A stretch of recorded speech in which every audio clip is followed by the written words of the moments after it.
Hello, and welcome to the webinar, Exxon New, Inside the New Climate Investigations.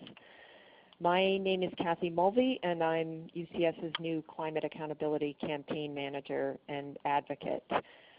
And I'm really excited to moderate this webinar. Groundbreaking new investigations have revealed that nearly 40 years ago, Exxon's own scientists warned company executives about the risks that heat-trapping carbon dioxide emissions from fossil fuels pose to our climate. But ExxonMobil's leaders chose to ignore the advice of their scientists and embarked on a decades-long disinformation campaign against climate science and solutions. So this webinar is going to provide the inside scoop on the recent investigations, explain why they matter, and discuss what we can do to hold ExxonMobil and other fossil fuel companies accountable. And our presenters today are Neela Banerjee, one of the reporters who broke the recent stories on ExxonMobil in the Pulitzer Prize-winning Inside Climate News, and Union of Concerned Scientists President Ken Kimmell. So before we get started, I'd like to give a few housekeeping items. During the presentation, all participants will be in a listen-only mode, but you may submit questions to the speakers anytime by typing them in the chat feature, which is located on the left of your screen. We aim to respond to clarifying questions in the chat feature during the presentation, and also to conduct a longer question and answer session at the end of the webinar. And we encourage you to live chat on social media during the webinar using the hashtag ExxonNew. Today's call is being recorded, and we'll be making the slides and audio available after the webinar. So before I hand over to Neela and Ken, I'd like to draw some parallels between the investigations underway right now on the fossil fuel companies and past investigations of big tobacco. My background in corporate accountability campaigning includes many years focused on the tobacco industry with the organization Corporate Accountability International. And starting in the early 1990s, we joined with consumers, with experts, and with policymakers working to hold Philip Morris and other tobacco giants accountable for their abusive practices and for the harms that they cause to society. We called on the tobacco industry to stop spreading tobacco addiction, stop deceiving people about the dangers of tobacco, stop manipulating public health policy, and pay the high costs of health care associated with their addictive and deadly product. 1994 was a watershed year for tobacco industry accountability. Executives of the 7 major U.S. tobacco companies testified before Congress that nicotine is not addictive. And the Attorneys General of Mississippi and Minnesota filed the first lawsuits against the tobacco industry to recover states' costs to treat tobacco-related disease. So the congressional investigation, legal discovery, and the settlement of the Minnesota lawsuit brought to light evidence that the tobacco industry targeted kids, manipulated nicotine levels to keep people addicted, and interfered with policies designed to protect public health. Alongside these investigations was a growing public campaign to counter big tobacco's narrative that its addictive product was all about consumer choice. And together, the investigations and the campaign have secured dramatic changes, an end to particular marketing and promotional practices. The tobacco industry was actually forced to close its junk science arm, the Council for Tobacco Research, and its lobbying arm, the Tobacco Institute. Tobacco companies which had never lost a case in court have had to pay out billions of dollars in damages. And big tobacco's stranglehold on public policy was broken with adoption and implementation of the World Health Organization's Framework Convention on Tobacco Control, and with Food and Drug Administration regulation of tobacco in the U.S. So the release of millions of pages of tobacco industry documents means that we now have access to big tobacco's playbook. And like the tobacco industry before them, ExxonMobil and other fossil fuel companies are noteworthy for their use of active, intentional disinformation and deception to support their political aims and maintain their profits. So now we're going to hear from Neela and Ken about what we've learned from these recent investigations of ExxonMobil and what they can mean going forward.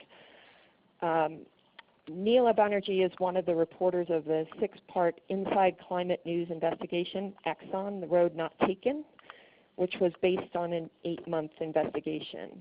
And Neela is now going to tell us more about the investigation and its findings. Hi, thank you for having me. I'm honored that so many people have taken an interest in this series. And about 2 months ago, Inside Climate published the first story in our series about Exxon's early climate research. And since then, we've been kept busy by follow-up stories and by continued interest in media and in groups such as yours. I certainly didn't expect this kind of longevity for the story series, and I didn't expect these ripple effects either. So, we've had calls from the Democratic presidential candidates and members of Congress for the Justice Department and the SEC to investigate Exxon, and more recently, we've had the launch of an actual investigation by the New York Attorney General. And the fact that the series have had such a staying power suggests to me that our readers had the same reaction to the narrative that we unearthed as we did as reporters when we first came across it. And we were simply, when we started to amass these documents and look at the narrative that was unfolding, we were astounded.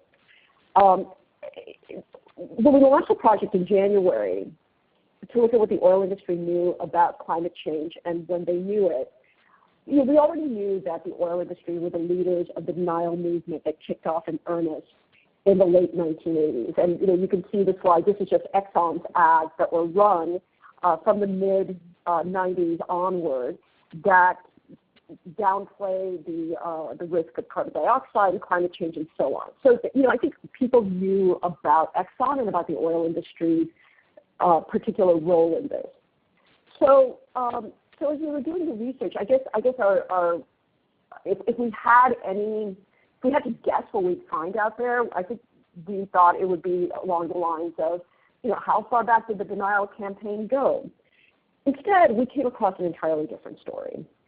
What we learned in the thousands of pages of documents that we amassed was that Exxon, before it was ExxonMobil and before it was a leader in denial efforts, was in fact working to be a pioneer in rigorous climate science. Many of the documents our investigation relies on span a period from 1977 to 1986. And that's the new stuff. That is the new trove that we've added to this public discourse. And we welcomed all of you to go and look at about 24 documents that we've digitized. And what you'll see is that it was in 1977 when a senior Exxon scientist named Jim Black told the top executives of Exxon, who made up this group called the Management Committee, that CO2 in the atmosphere was increasing, that it was driven by fossil fuels, and that this is what the science said. It was a very neutral statement. There was no sort of skepticism or denial or interpretation, and that the increased CO2 in the atmosphere would warm the planet, and that warming would have grave consequences. Apparently, if you could actually go back to that previous slide, that would be great, because I wanted to talk a little bit about this. So a year later, the company had already, by 1978, the company had already kicked into gear an effort to do its own CO2 research. And I'd just like to take some time for you to read this. And if you haven't read it already, you'll probably have the same reaction we did. So this was written by a man named Harold Weinberg, who was a fairly high-ranking manager at Exxon Research and Engineering. Exxon Research and Engineering was the hub of this climate research. So Harold is writing a man named Ed Gornowski. Both of these gentlemen are deceased, so we couldn't ask them really what was going on. And so we'll just have to take this at face value and not as something ironic, right? So Ed, the following are some grandiose thoughts on what we, Exxon, might undertake to do in connection with the CO2 problem. So, you can read this. He goes on to say, but what we found, so powerful and moving is that this may be the kind of opportunity that we are looking for, to have Exxon technology, management, and leadership resources put into the context of a project aimed at benefiting mankind. What would be more appropriate than for the world's leading energy company and leading oil company than to take the lead in trying to define whether long-term CO2 would be, as a problem really exists? And this is part of the memo. The memo is digitized. But he goes on to describe this massive program that would, with monitors all over the planet. And, and Exxon would be behind it.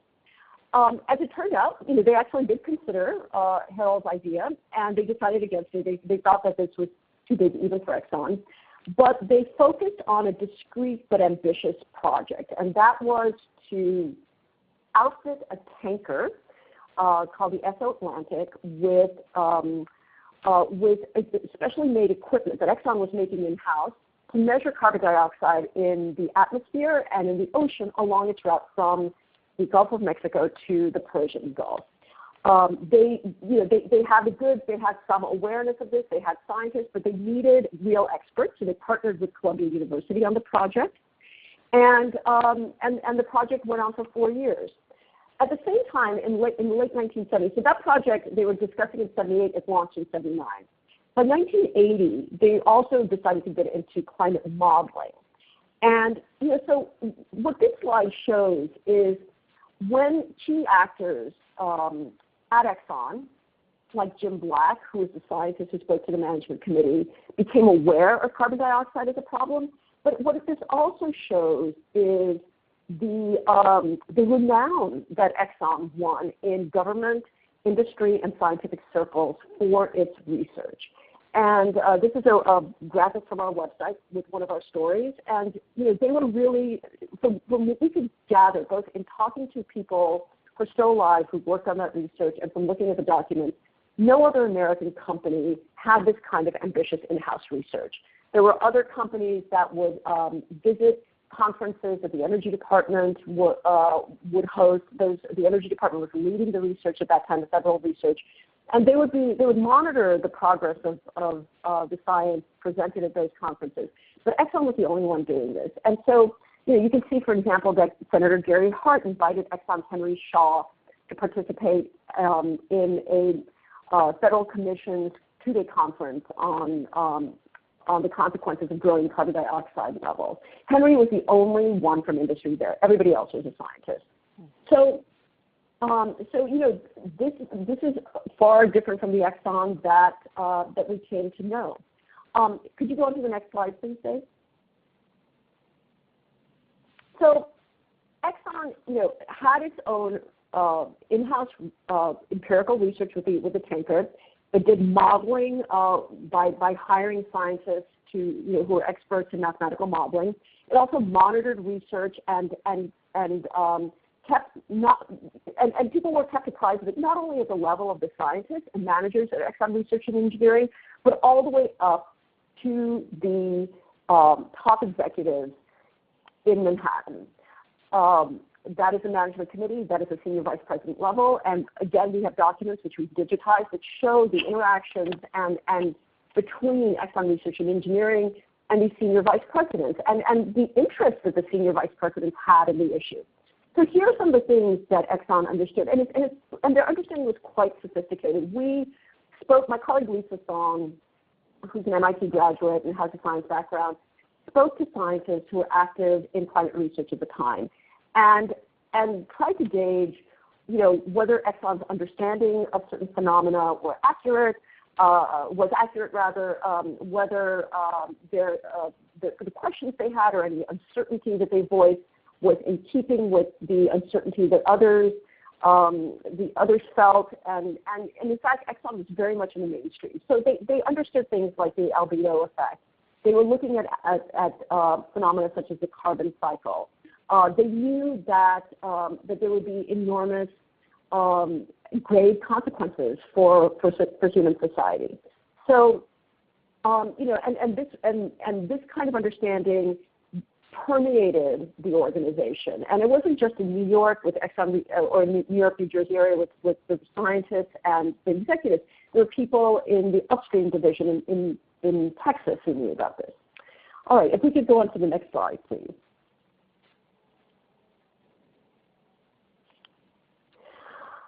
So Exxon, when it began to launch its denial campaign in 1989, did not pursue arguments that a lot of deniers did, such as, sunspots or natural cycles or whatever. They kept hammering away at the uncertainty. But, a decade earlier, like in 1980-81, Exxon embraced uncertainty as a natural process or a natural question, a natural condition of scientific research. And this memo that we've included here is really interesting because basically it's two Exxon scientists who are one is responding to the other. R.W. Cohen is Roger Cohen, and he's responding to a gentleman named Werner Glass. Glass has written an assessment of climate research and climate threats for a man named Maury O'Loughlin. That's the O'Loughlin you see there. He was a senior vice president, and he kept abreast of the climate research. So Glass had basically said, well, all of these things could happen, but it would be well short of catastrophic. And Cohen challenges him. He says, I think that this statement may be too reassuring. Whereas I can agree with the statement, that our best guess is that observable effects in the year 2030 are likely to be well short of catastrophic. It is distinctly possible that the CPD scenario will later produce effects which will indeed be catastrophic. I mean, this is Exxon talking about catastrophic effects of climate change for the planet. If you could go on to the next slide, please. So what we have here, which again is a graphic from our series, and you can find us at insideclimatenews.org, and there's a particular tab for this Exxon Roadmap Taken series. This is, you can find this and more there, but it's a comparison of what the scientists were saying in the 70s and 80s and what Lee Raymond and others said. Now, there's a Exxon used the leadership role that they carved out for themselves to also be leaders in the denial movement. And, UCS came up with the climate deception dossiers earlier this summer, and there was a primer there that the Global Climate Coalition, which was this association of companies that worked to push denial, is a primer they came up with to help their members argue against climate action. And again, it focused on uncertainty. What we would point you to is a primer that Exxon had done in 1982 for its staff, and it's on our website. It's these digitized documents, and basically they talk about how how this is going to be, that it's going to be catastrophic. And the comparison of those two primers is so stark. The contrast between them is so stark, and I think that's what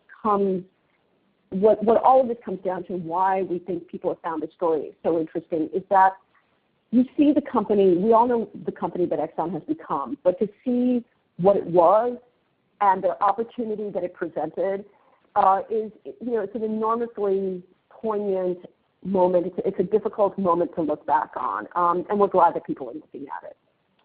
Thanks. I'll take questions later. Excellent. Thank you so much, Neela. So now we'll turn it over to Ken Kimmell, who is the president of the Union of Concerned Scientists. And Ken, as you know, has more than 30 years of experience in government, environmental policy, and advocacy. And he is going to talk about the science of climate attribution, why these investigations of ExxonMobil matter, and what these advances mean for efforts to hold fossil fuel companies accountable. Take it away, Ken. Well, thank you, and thank you to all of our guests for attending this webinar. And Neela, thank you for such a clear presentation and for this really cutting-edge work that you have done. It's really been incredible. Could you go to the next slide, please? So I just want to take a moment to pause and reflect on what this slide tells us, which really gets to the issue of the road not taken. One might ask the question, what would the world look like if back in the 80s, ExxonMobil and other companies stayed true to what their own scientists were telling them and really publicized and highlighted the danger of climate change and actually put themselves and their political capital behind reforms. I think one thing we could say is it wouldn't look like what we have now, where you see that greenhouse gas emissions have doubled since the 80s and the 90s. Now, we can't lay all of that blame on these companies, but certainly it's easy to imagine that if they had taken a different path, we would have seen a very different curve. So what I'd like to talk about a little bit is some science work that UCS and others are involved in that complements the investigative journalism that Neela has talked about, and then I'll come around and talk a little bit about what I see as the implications of this work in its totality. It turns out, could you, next slide please, that we and others have been busy doing a lot of work to attempt to quantify the pro rata share of large investor-owned fossil fuel companies and state-owned companies in terms of their share of the emissions that come from the extraction of the coal and oil and gas from the ground. And it turns out that about 90 companies, including state-owned entities, are responsible in this sense for about 60% of the atmospheric CO2 or CO2 equivalents. Next slide, please. And we've also, through that work, then attempted to highlight in terms of temperature increases the pro rata share that different companies have based on this methodology. How much did they or their predecessors in interest extract from the ground and put into commerce? And the reason that this is potentially very powerful is that our science is really starting to advance now in the ability to link specific storms and other occurrences to climate change. Next slide. This is an analysis that was done of Superstorm Sandy.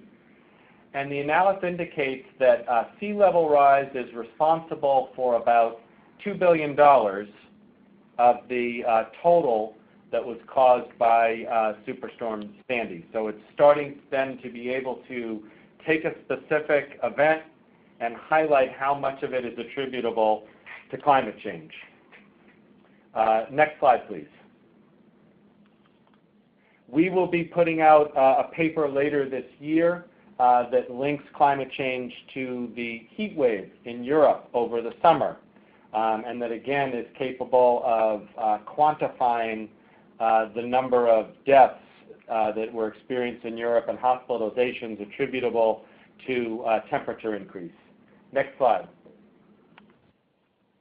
This is a slide showing a reservoir in California and obviously showing the effect of the drought. Next slide.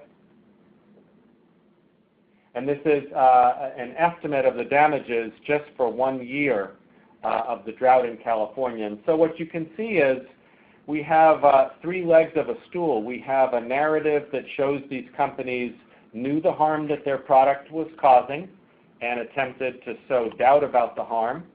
We have a narrative that shows and science that shows what percentages of the harm is attributable to each actor. And then we even have now some science that shows what the damages, what the calculable damages are as a result of that. So I think all of this is starting to really take shape and starting to really gather an awful lot of attention. So what I'd like to talk a little bit about is some of the implications. And one of the things that happens in history, and Catherine started it with the tobacco, is that sometimes there are these very simple truths that lie dormant for a long period of time.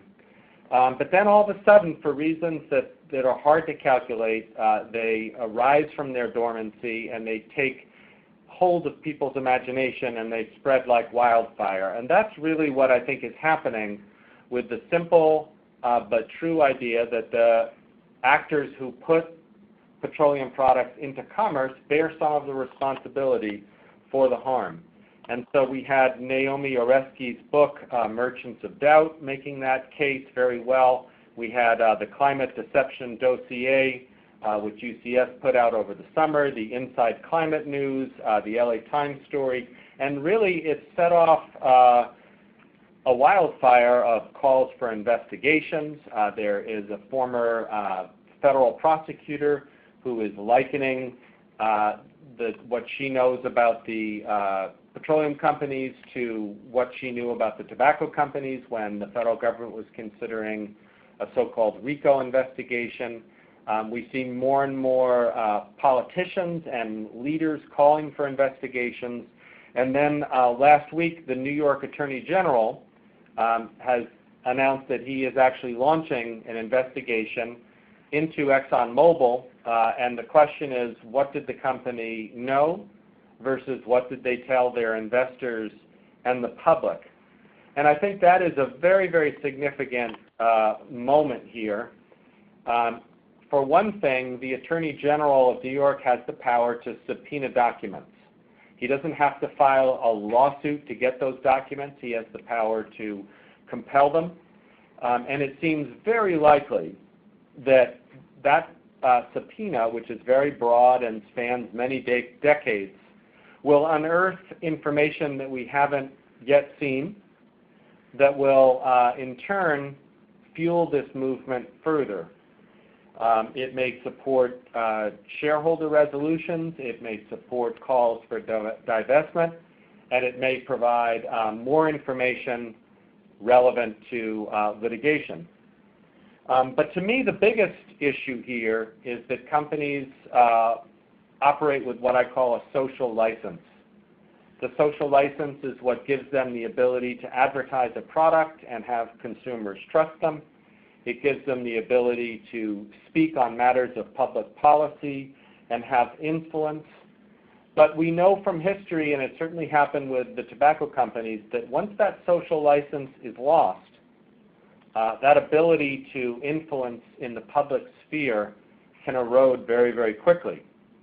And that's so important because I think we all know that we have a paralyzed Congress, and a good part of the reason for that paralysis, particularly in the era following the Supreme Court's decision in Citizens United, is the power of well-heeled interests like fossil fuel companies.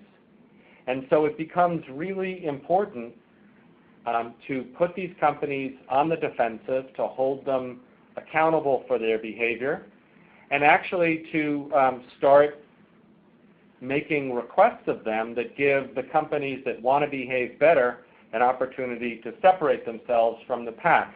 And we're starting to see that with the announcement, for example, from British Petroleum and from Shell that they're leaving ALEC, which is a lobbying group that has been going around to many, many states and encouraging them to repeal the modest types of measures that states have enacted to start dealing with climate change.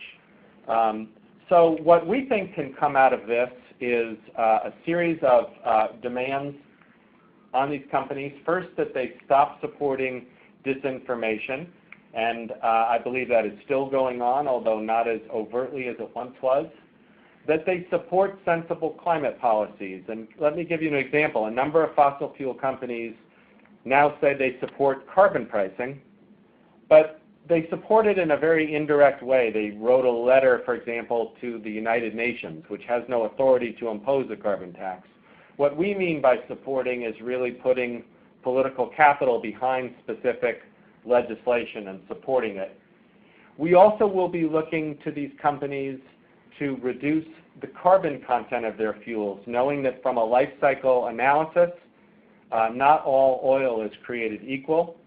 And finally, and I think it will take litigation to drive this, to pay a fair share of climate change costs and adaptation costs. And so that is really where all of us are going ultimately with this advocacy. It's an exciting moment. It feels like we're at the start of a tipping point. We don't know exactly how fast and how far it will go, but the kind of work that Neela did and the kind of work that UCS is doing works in tandem to really get back to that simple idea that these fossil fuel companies do have a responsibility and ought to be part of the solution instead of continuing to be part of the problem. So I think I'll stop there for questions. Excellent. So thank you very much, Neela and Ken, and we will open the floor to questions now. If you would like to ask a question, please enter it into the chat feature located on the lower left of your screen. And while people are thinking about that, I will kick us off. Be interesting to hear from both of you, I think, about whether you think other companies will be pulled into the investigation, and why has the focus been on ExxonMobil? Neela, do you want to cover that, or would you like me to? I can start. I mean, we're looking, obviously. I mean, so far we don't have any indication that other companies had did research the way Exxon did, at least as early as they did. That doesn't mean that they didn't, but we spoke to one of the people we spoke to was a gentleman named Ed Garvey, who was one of the researchers on the tanker project, and as part of being part of the CO2 team, he attended all of these conferences that the Department of Energy was holding quarterly, mainly in the Mid-Atlantic, to review the latest science. This was in the late 70s to the early 80s.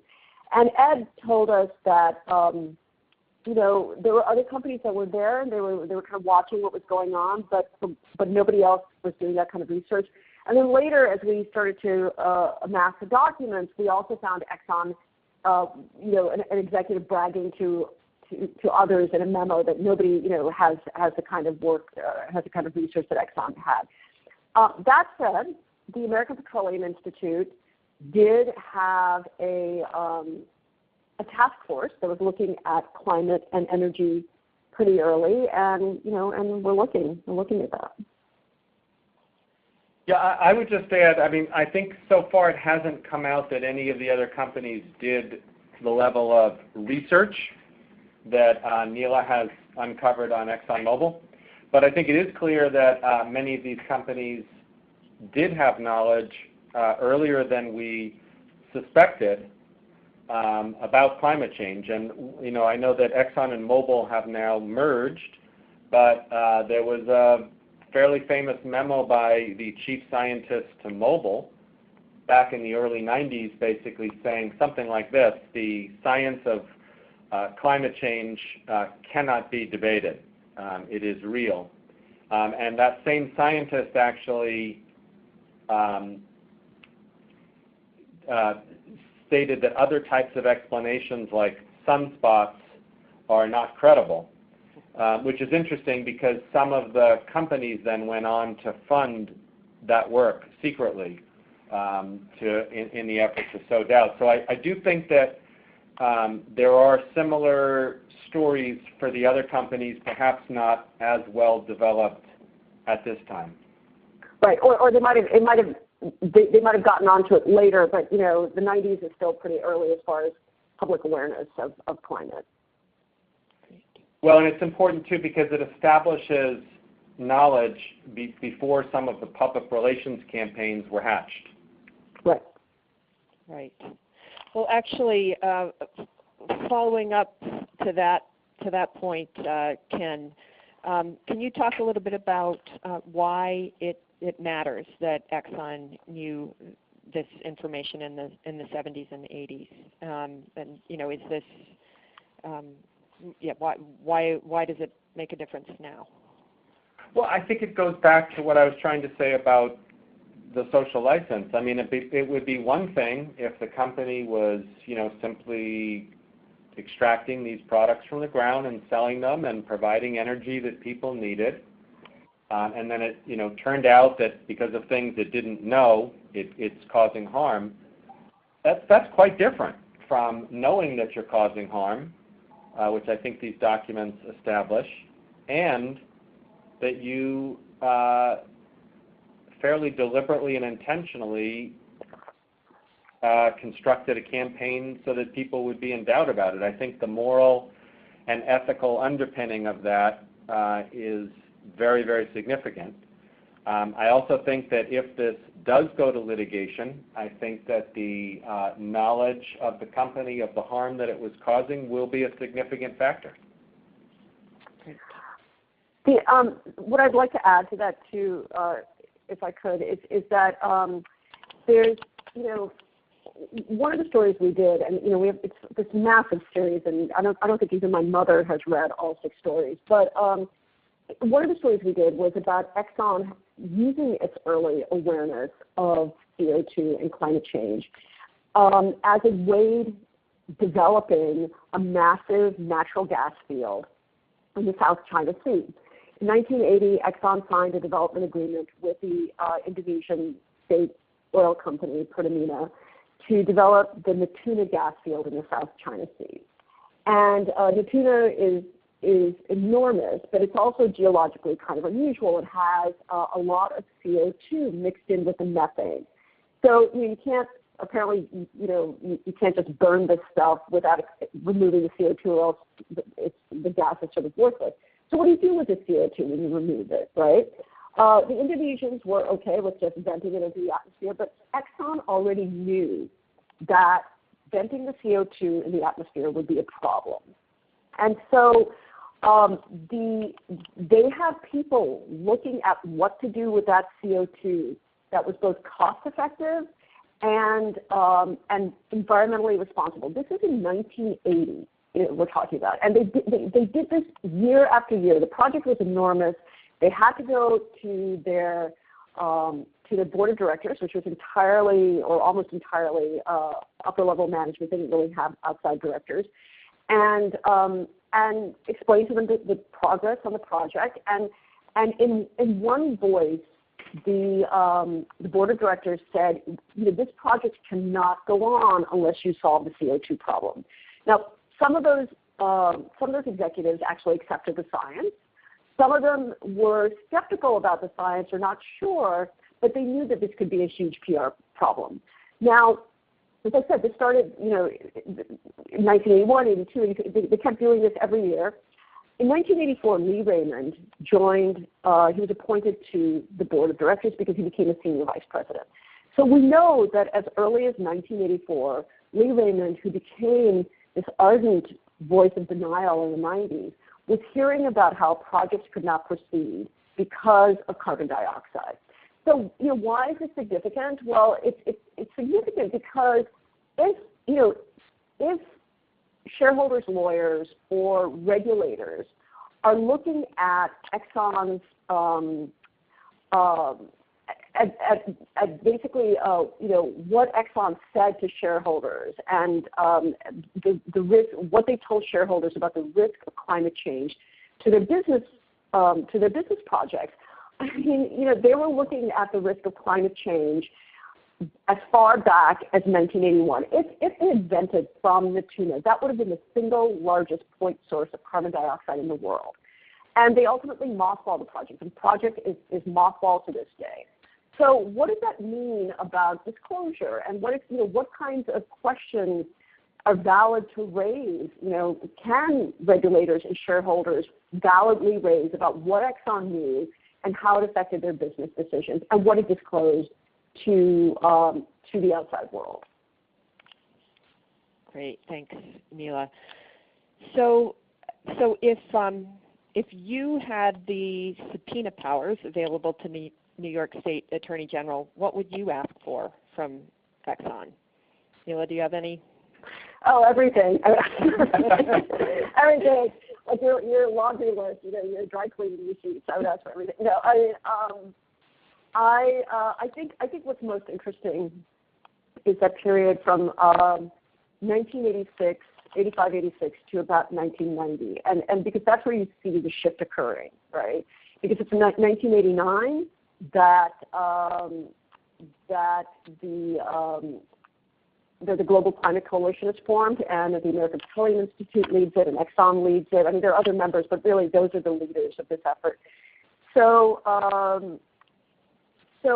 that's where I definitely look at that period, and certainly through the 90s. But that to me is this sort of inflection point. And The Los Angeles Times, much to their credit, got some documents from 1989 where a senior, it's actually not the Los Angeles Times, Columbia Journalism School, Los Angeles Times published it, but the Columbia J School reporters found some documents where they had an environmental manager, a fairly high-ranking executive, making a presentation about emphasizing the uncertainty. But he's not a board-level person. I would be interested to see what the deliberations were at the board level. Mm-hmm. Great. And Ken, maybe you can tackle this one. Will these investigations, the recent revelations, result in fossil fuel producers being held financially liable for climate damages? And perhaps specifically, can industry experts who misled Congress or state legislatures be held legally accountable? Well, let me start with the first one. This is certainly the combination of these revelations and the advancement of the science of attribution certainly raises the stakes on this and makes litigation now, I think, a real risk for these companies. Just as was the case with the tobacco companies, though, when these suits started, more often than not they failed and were thrown out and were dismissed, and it took years and years and years and years. And actually the suits that the federal government and the state attorneys general brought never went to a jury, never were resolved that way. What happened was, as people may know, there was a significant settlement. So at least for me, I don't define success in this whole thing as getting a jury to render a verdict. What I think would be successful is to see a significant change in the behavior of these companies that would include, no more deceptive attempts to sow doubt and putting themselves behind actual reforms and paying some damages as well. So that's the goal. That may take a long time to get there, but I think this pressure is significant. The other thing I would point out is just having this liability out there is a huge problem. This is something that will need to be disclosed to shareholders, that will find its way on the balance books of these companies, that will further influence people who are thinking about investing in these companies, perhaps not to. So I think that this work has a very, very significant impact, even if we never get to a high noon day in the court where there's an actual jury verdict. But I think inevitably we're going to start seeing more of these suits filed, and that will have an impact. Great. And Neela, maybe you can take this one. Will this information in this expose help to convince politicians who are still in denial about climate change? Have you been getting interest from policymakers about the revelations? Not people who are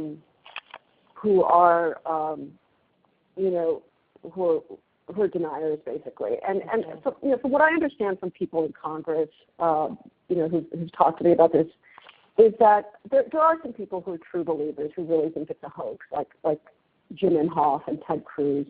But a lot of others, are reluctant to embrace the science because, as you mentioned, Citizens United has really made it difficult to embrace climate science when the big funders on the right are fossil fuel interests, right? And so I think that's really the pinch. But you're starting to see some movement among Republicans, like sort of Republicans from purple states. So we'll see. But no, this. In fact, you're seeing defenders, people defending Exxon and such on the Hill, mainly from places like Texas. Mm-hmm. Ken, do you have anything to add there, or do you want me to?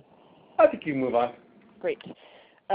So people are definitely, having listened, I'm sure are interested in how they can help to get the word out. So, we mentioned the chatting live during the webinar and beyond using the hashtag ExxonNew. Do either of you have any comments, further comments and ideas about how people can get the word out? Well, I mean, I think this is this should be happening at dinner table conversations amongst families and in social gatherings and in letters to the editor and in op-eds. And I think that when citizens are participating in the political process to call for greater investments in renewable energy or electric vehicles, this should be brought up because it's very, very powerful, and it encourages people to act. And so I really think that for this to succeed, it's got to be spread. I also think that there's a major role for the divestment movement to take advantage of this information, and the shareholder resolution movement to take advantage of it too. And people can very easily get involved in those types of movements as well. What I would hope as a reporter, and continues to be my hope, is that as people find out about this, that it jogs their memories, and that especially like a forum like this where there are scientists and listening people maybe who've been involved in environmental or energy issues, and you might have known people in the energy industry, just sort of rank and file scientists, researchers, and they might want to talk all these years later. I mean, there were a lot of people who didn't talk to us, but there were a lot of people who did, and we were surprised. And everybody always starts those conversations with, oh, it was 40 years ago, I don't really remember. And then we start asking questions, and I was amazed how much people remembered. I mean, I can't even remember what I had for breakfast, but people would remember, things that transpired 40 years ago. And fortunately, we had documents to back that up. But there are other stories that people have contacted us about that this series has spawned, and we're happy about that. And we really, we're not this mammoth entity like the New York Times where I'm getting flooded with emails or something like that. I mean, if you send me an email, I will probably respond to you. And if you know people who worked at oil companies, or you yourself did, and you have insights into this, feel free to contact us. There were people who rely on Exxon for pensions and health care, and they spoke to us, and we have protected them, and we know that they are doing just fine. So if it's sensitive in that way, we're not here to make your life miserable or to imperil you financially, but we would welcome the contact from people who know. Great. So that's some really helpful ideas about how researchers or scientists who might have information can help to forward the investigations. Ken, do you have thoughts about what role scientists can play in countering Exxon's disinformation? Yeah, absolutely. I mean, one of the things we have at UCS, which is one of our secret weapons, is a science network of about 17,000 scientists nationwide, of people who teach science or are scientists for companies, and they want to engage in public affairs. And we think that that's where it's, these people are more likely to be persuasive to their local and state leaders than we might be sitting here in Cambridge. So we train scientists all across the country to be persuasive advocates. We give them talking points and information, and encourage them and give them opportunities to meet with legislative leaders and try to correct the record on climate change. And this is still so important in so many states in the country where we have elected leaders who are either saying, I'm not a scientist, therefore I can't say, or I think it's a hoax, or whatnot. And the role of the local scientific community, people who are teaching at colleges that these leaders are familiar with or maybe went to, is really, really important. And we certainly continue to encourage our scientists and others to go forward with that. Great, great. And Neela, I know you pointed people in the direction of the documents before, but maybe give you another chance to tell people where they can find the stories and the documents online. Thanks. I appreciate it, Catherine. It's our website is insideclimatenews.org. We're free. You don't have to register. There's no advertising. And when you go to the website, you'll see that there is a bar across the top. Unfortunately, our website looks like your 13-year-old cousin designed it, but it means it's easy to navigate. Which must mean it's really good. A 13-year-old did it. If only. So it's there's a tab across the top, and on one end it says All Stories, and on the very end, on the right-hand side, it says Exxon Road Not Taken. And you click on that, and all those stories in the series come up. And also, when you click on that, the stories will run on the left side, but on the right side are all these cool things like the cast of characters. Like you'll see who these people were, and the documents, the timeline. And if you want, you can also download the ebook, which is all the stories in one place. You can read it on your Kindle. That might be easier for some people. Yeah, that is a great opportunity. I did that, and it's helpful to have it all in one place. So. Oh, cool. Great. Thank you. Great. So I think the other, I'm sure people who have been listening and participating are concerned about what you've heard and what we can all do today. And the reality is that ExxonMobil's words still don't align with its actions on climate change, and UCS and others that are mobilizing people are looking for ways to challenge and confront those contradictions. And specifically, ExxonMobil is still funding the American Legislative Exchange Council, a group that spreads disinformation about climate change among policymakers to try to obstruct action. So if you go to the UCS website, you can send a message to ExxonMobil today, calling on them to stop funding ALEC's climate deception. And maybe we can get that up on the screen for folks as an action that you can take. So we will be circulating slides and a recording of the webinar early next week, and you have Dave Anderson's contact information on the screen if you have follow-up questions. And I really want to thank Neela and Ken for their excellent presentations and this really lively discussion about some of the issues related to the findings that are coming into the public eye. So any last words, Neela or Ken? Just that we live in exciting times. Definitely.